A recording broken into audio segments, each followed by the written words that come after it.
Salve! Sempre nel Montello, Grotta Tavaran.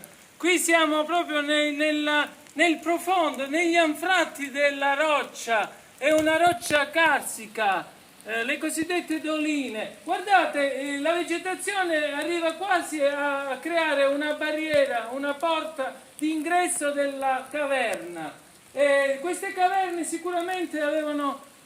diciamo che si sono riparati tantissimi popoli, ma ricordiamo sempre anche il periodo più recente della guerra. Il paesaggio è sempre fantastico e sento delle piccole frusci, Signori, qui ci troviamo davanti agli uccelli parlanti, sento un gorgoglio, sono le acque sorgenti, ma sento dei rumori, dei frusci, e il Massariol!